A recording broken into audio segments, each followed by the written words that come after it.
The drive through Kentucky's quiet suburbs was oddly serene, almost deceitful in how calm everything looked. Marisol Dane glanced at her son Elias through the rear-view mirror. His eyes were fixed on the passing trees, small fingers fiddling with the frayed end of his seatbelt. The boy didn't speak much on the way there. He didn't need to. Marisol felt every ounce of his anxiety because it mirrored her own. The house hadn't changed. The same white shutters, same creaky steps, and that same old wind chime Lorraine insisted on keeping by the front door. But the moment Marisol stepped inside, the warmth of the greeting did little to thaw the ice underneath. Marisol, Elias. Lorraine Dane's voice was sugar on cracked glass. Her hug was soft but fleeting, her eyes darting nervously down the hall. There stood Quinlan Reeves, arms crossed, eyes sharp, smile tighter than a noose. "My, Elias has grown," she said. The words were nice. The tone wasn't. It slid over Marisol's nerves like a blade on skin. Elias leaned closer to Marisol. She felt his hand slide into hers. You ever walk into a house you once called home and feel like a stranger? She didn't answer her own question. She didn't need to. They all sat in the living room for a while. Lorraine tried making small talk, mentioning the Azaleas and Elias's school, but her voice cracked like old china. Quinlan, perched like a hawk in her corner chair, kept watching Elias. Too long, too intensely. Elias tugged at his mother's sleeve. "Mom," he whispered, "does Aunt Quinlan not like me?" Marisol smiled at him, brushing a curl from his forehead. "Of course she does, baby."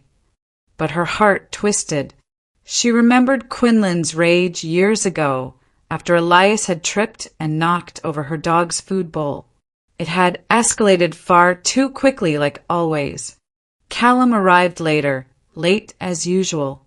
He barely made eye contact with Marisol, opting instead to stand behind Quinlan. There was a tremble in his posture, not fear, shame. Lorraine busied herself with table settings, chattering nervously about napkin folds. But when her hands trembled, Marisol caught it. The guilt in Lorraine's eyes said more than her words ever had. Would you have turned back right then, or stayed to keep the peace? Dinner began with the soft clink of cutlery and empty pleasantries. Quinlan passed the bread with robotic grace. Marisol matched her civility, keeping her tone even, her shoulders back. No weakness. Not here. "So," Quinlan began, dabbing at her mouth with a napkin, "I heard Elias still has a thing for knocking things over." Marisol paused. Elias blinked in confusion. Quinlan smiled, all teeth. "Remember when he toppled Sadie's bowl and spooked her for days?" "That was years ago," Marisol replied, her voice even. "He was 3. Well, some kids just have unpredictable tendencies." Elias's fork slipped from his hand. The sound clanged too loudly in the tight air. He turned to his mother, voice barely above a breath. "Mom, does Aunt Quinlan hate me?" The table fell silent. Marisol started, but Quinlan cut her off. "I don't hate him. I'm just careful. Kids like him can be dangerous if you're not paying attention." Marisol set her glass down with care. "He's 6, Quinlan. He's a child, not a threat." Quinlan leaned forward, her tone icy. "All it takes is one slip." "That's right," Marisol replied, locking eyes with her. "And I won't let him be your scapegoat again." The air in the room thickened. Lorraine whispered something about dessert. Callum looked like he wanted to disappear. Marisol stood up, hand resting protectively on Elias's shoulder. Her posture said everything. Elias stayed close the rest of the evening. Marisol could feel Quinlan's eyes trailing him like shadows, watching, judging. Later, as Elias played quietly on the carpet, Quinlan wandered the room. She picked up toys, commented on their placement. Her hands hovered too long over Elias's drawing pad. Marisol's mind raced. She knew these patterns. Quinlan was laying groundwork, constructing a narrative before the fall. She didn't say it aloud, but the thought rang loud. Sometimes the wounds they never heal become the weapons they use. Years ago, Quinlan had lost a child, an accident, they said. No one talked about it much, but the grief never left. It curdled into control, paranoia, something dark that clung to everything she did. Lorraine turned a blind eye. Callum followed the loudest voice. And Marisol, she had learned to read the silence between the words. It happened all at once. A scream, a high, panicked wail from down the hall. Everyone froze. Elias dropped the crayon from his hand. Marisol's heart slammed into her ribs. Quinlan burst into the room, her daughter wailing in her arms. He pushed her. He hurt her. She was already dialing. Marisol moved fast, placing herself between Elias and the chaos. Elias, baby, stay with me. Look at me. I didn't do anything. Elias sobbed, shaking. I swear I didn't. Callum shouted something about calling authorities. Lorraine was crying. Marisol's voice cut through them all. You don't get to decide what happened. Not this time. But it was too late. Quinlan's call had already gone through. Sirens wailed in the distance, faint but growing. Louder. Closer. Marisol wrapped both arms around Elias and whispered, Not again. Not this time. The sirens didn't just pierce the night air. They cut through the very center of me. Red and blue lights bounced across the siding of my mother's house, and for one suspended breath, I hoped it was all a terrible misunderstanding. Detective Calder Vaughn stepped out of the cruiser like a man used to breaking apart chaos. His voice was low, clipped, absolute. Ma'am, we're going to need to separate you and the child. No. I stepped in front of Elias, feeling his little arms dig into my waist. You don't touch him. He stays with me. Elias turned pale, vomited right there on the porch. The bile smelled like fear. He cried so hard his body shook. I held him tighter. Quinlan stood nearby, arms crossed, giving her version to the responding officer. He pushed her, she insisted. There was no provocation, no warning. He's dangerous. Lorraine hovered near the door, wringing her hands, her gaze fixed on the floor. And Callum didn't even look at me. He lingered behind Quinlan like a forgotten thought. Detective Vaughn approached me. I'll need statements from everyone. Are you willing to speak? I want a lawyer present, I said, my voice steady even as my fingers trembled. The detective nodded. He respected boundaries. That, at least, gave me a fraction of air to breathe. You ever stood between your child and the entire world and realized you're the only one who'll fight for him? I had. Quinlan's voice cut through the air again. She's always let him run wild. This isn't the first time. I turned to her, breathing through the sting. You think if you say it enough times, it'll make it true? You weren't watching him. This is what happens when mothers don't take responsibility. I was watching every second. You just didn't like what you saw. She smirked like it was a courtroom and she'd already won. Lorraine tried to speak. Maybe we should. Quinlan shot her a look so sharp it could draw blood. Lorraine went silent. And what if he hurts her again? Quinlan challenged. You're willing to gamble your daughter's safety because of blind motherly love. That's when I knew. This wasn't about Elias. Not really. This was about control. About punishment. And she wanted me gone. You want custody stripped, I said flatly. If it comes to that, she replied, unapologetic. She had no right, but she had the power. That's the dangerous part. I looked at Elias and I made a choice then. I wasn't going to be polite anymore. Then came the blow I didn't see coming. Callum stepped forward. Quinlan's not wrong, he said. I mean, we all saw how on edge Elias was. Maybe he just snapped. I stared at my brother, the one I used to build blanket forts with. You're really doing this? I'm trying to be objective, he stammered, avoiding my eyes. No, you're trying to survive Quinlan, I said. Same as always. The room shifted.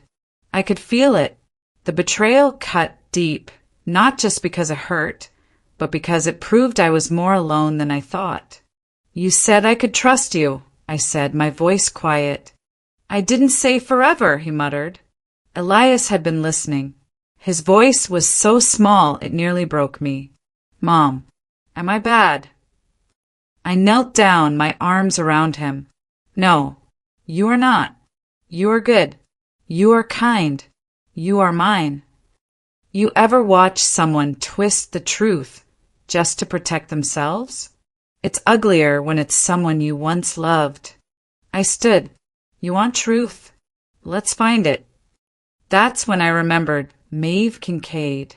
Her house was next door. Her cameras pointed toward the side yard.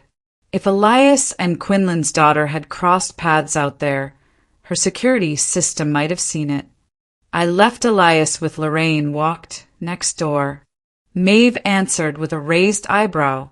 Didn't expect you tonight. I need your help. Your cameras. They might have caught what happened. She hesitated. You know my husband hasn't spoken to your father since that tree fell on our fence. I know, but this isn't about that. It's about Elias. She crossed her arms, thinking. Ask Silas. If he apologizes, maybe. It was a long shot, but I tried. I walked down the driveway to my father's house. He opened the door with the usual weight in his eyes. What now? I need your help, I said. Please. Help with what? Another mess your kid made. No, I said, holding back anger, with proving he didn't. He stood there unmoved. I tried again. Don't fail us. Not another generation. That cracked something. He showed up 10 minutes later at Maeve's door, said his piece, apologized without excuses, begged, and she let him in. I watched her plug in a flash drive, the footage loading. The room was full now. Quinlan, Callum, Lorraine, Detective on, even Maeve's husband in the doorway. As the screen lit up, silence wrapped around us like fog. Hope, dread, guilt, they all waited for what came next. No one spoke as Maeve pressed play. The room, packed with family who had moments ago thrown their opinions like stones, now held its breath. On the screen, grainy security footage flickered. Elias stood by the crib in Quinlan's side yard, reaching for a toy beneath the bassinet. His back was to the camera, but his body language was clear, gentle, careful, no hint of aggression. Then the snake appeared, small, dark, slithering fast toward the base of the crib. Elias jumped, screamed something muffled by the glass barrier, and lunged forward, not at the baby, but toward the danger. In his rush, he tripped, fell, his hands catching the edge of the crib to stop it from tipping. He pulled the child close, his little arms barely enough to lift her fully. Gasps echoed. Lorraine's hand shot to her mouth. Callum's shoulders drooped. Quinlan sat motionless, lips parted, face drained of every trace of certainty. No one needed words. Truth had arrived, silent but deafening. I didn't speak. I didn't cry. I didn't even look at Quinlan.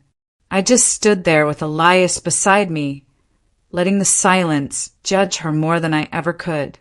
You ever been proven right but felt no joy at all? Quinlan finally moved. I didn't see the snake, she stammered, looking at the floor. I was just protecting my daughter. I turned to her, voice low but sharp. No, you were punishing mine. She flinched. Her armor cracked. Lorraine tried to reach for resolution, as always. Maybe we all overreacted. No, I said, not even glancing at her. We didn't all do anything. Some of us stayed silent. Some of us lit the match. And then Maeve, quiet Maeve who rarely entered any storm, clicked another file. There's something else, she said, almost apologetically. An old voice memo played. Quinlan's voice. If that kid ever hurts my baby, I'll make sure he pays. No matter what. Even if I have to make them believe it. It dropped like a grenade. Everyone turned. Lorraine gasped. Callum backed away, as if guilt might be contagious. Elias's face twisted in confusion. Why would she say that? He asked, his voice barely audible. I dropped to my knees.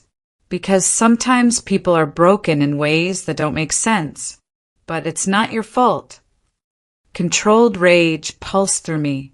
I stood tall, letting them all see exactly who I was now. I pulled the folder from my bag, thick with legal weight. Rowan Hale had drawn up the paperwork.